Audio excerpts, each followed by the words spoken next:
Clicking sounds, sounds that reveal the presence of radioactive rays. The instrument, a Geiger counter, is converting radioactivity into sounds we can hear. This radioactivity is coming from a small piece of radioactive material inside this plastic cylinder. The small amount of radioactivity coming from the cylinder is harmless. The luminous dial on this watch also gives off radioactive rays, which we hear on the Geiger counter. Even when there's no radioactive material near, the Geiger counter continues to click. This is caused by cosmic radiation that continually bombards us from outer space. But we don't get enough cosmic radiation to harm us. Today, atomic scientists produce radioactivity in large amounts. Radioactivity and radioactive materials have many peacetime uses. But we know, too, that they can be used harmfully, as in atomic bombs. The chance of your being hurt by an atomic bomb is slight. But since there is a chance, you must know how to protect yourself. To protect yourself, you have to know what the bomb does. Besides blast, there's radioactivity and heat. Can we protect ourselves from these? These children are protected. Concrete walls help stop radioactivity. Any wall stops the heat. The heat scorches the house, but does not harm the children. Any solid gives some protection. The thicker it is, the better. We have the national defenses to intercept an enemy, and we all form a team to help each other through emergencies. You are on that team. So is your family, each member of it. And in your community, every doctor, fireman, every policeman and nurse, every lineman and operator, every civil defense worker, in fact, every community employee is ready to help you if you need him. So your community is prepared for emergencies and ready to help other communities.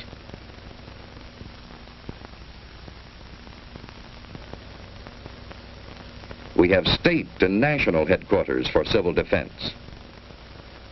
And your city has a civil defense corps. We have a warning system and a system of defense. Yes, we have the equipment and the people for an effective team. But, like any team, it can win only when everyone knows his job and does it well. What is your job?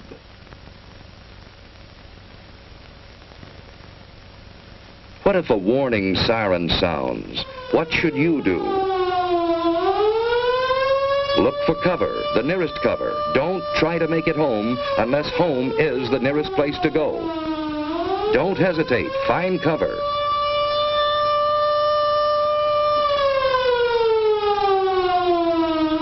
Everyone is in on this.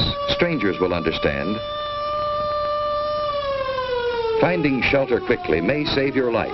If you can't get into a house, get behind a wall or a steep embankment on the side away from the city. Civil defense teams will go into action immediately. If you're home, you've work to do. Hi, Susie. Everything's fine upstairs. How you doing here? Okay, I guess. That's good. We repeat, cover windows to protect against the possibility of broken glass, heat, and radioactivity. Turn off fires. If you are home and are not assigned to civil defense duties, go to your prepared shelter. Those who are in shopping centers, go to prepared Well, shelters fire in the kitchen's immediately. out. Now we'll go down the In basement. this practice alert, we are assuming that the attack will come on the waterfront area. See, it's just practice. All this rushing around for nothing. Now, there's just where you're wrong. We need this practice. Now, come on, let's do our job. That's good thinking. We all need practice. Here's a clean, well-prepared shelter in the basement. Ted and Sue have a battery radio, and they have soda ash and stirrup pump fire extinguishers. They have other emergency supplies too, a flashlight, a well-equipped first aid kit with plenty of bandages, tape and scissors, a Red Cross first aid book, a few cans of food, a good supply of water, blankets, and an electric lantern in reserve. You know, Susie, this stuff would come in handy on a camping trip. I'd a lot rather be on a camping trip. Say, what would we do if we didn't have a basement? At school, they told us we should be away from windows and behind double walls. You know, like an inside hall. Ted's right. If you live in an apartment house, you can't all go to the basement. Head for a shelter area. If none is marked for you, find cover away from windows and in a hallway if possible. Wait for the all clear. Be calm. If you're on the playground, run for shelter. If you're in the schoolyard, get into the building. Move quickly, but in good order. Inside, go to the shelter area you've been assigned. Take your place on the floor. Here's one good way to protect your eyes and neck in case of a bombing. Wait for the all clear. So far, you've been watching a practice drill. But what if there is a bombing that comes without warning? What is your job then? Find cover immediately.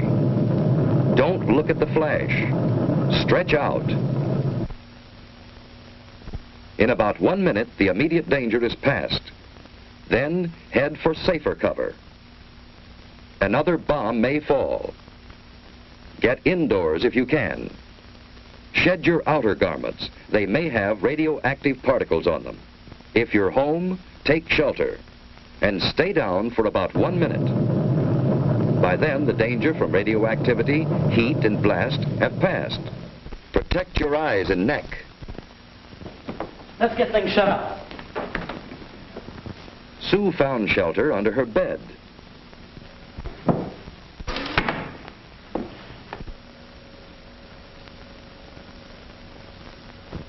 Dad, let's get the battery set.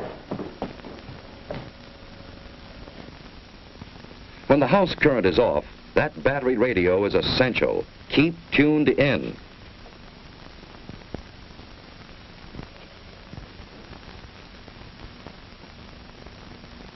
The airburst of 3:01 p.m. was zeroed on Union Station.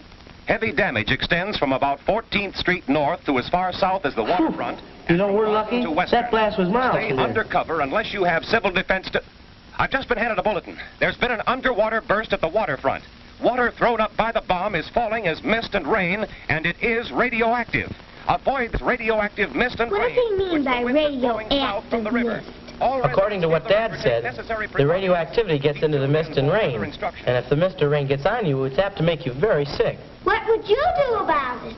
I'd scrub thoroughly with a detergent and water. What's a detergent? It's something like Mom uses when she washes dishes and clothes.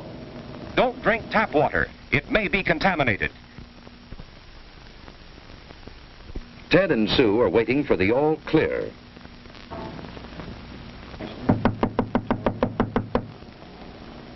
I'll see who it is. Hello, who's there? It's your block warden, Mr. Carlson. Come on in, Mr. Carlson. Hello, Ted. Hello. Ted, this is Mr. Franklin, our radiological monitor. He's here to check for any radioactivity. I saw your mother down the shopping center. She's fine. Well, there's no damage here. No, it's been very good here.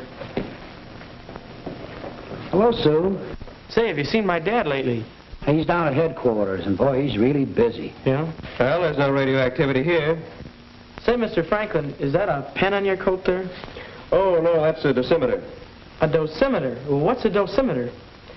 Well, it measures the amount of radioactivity that I've been exposed to. But this is the meter that I use to check with.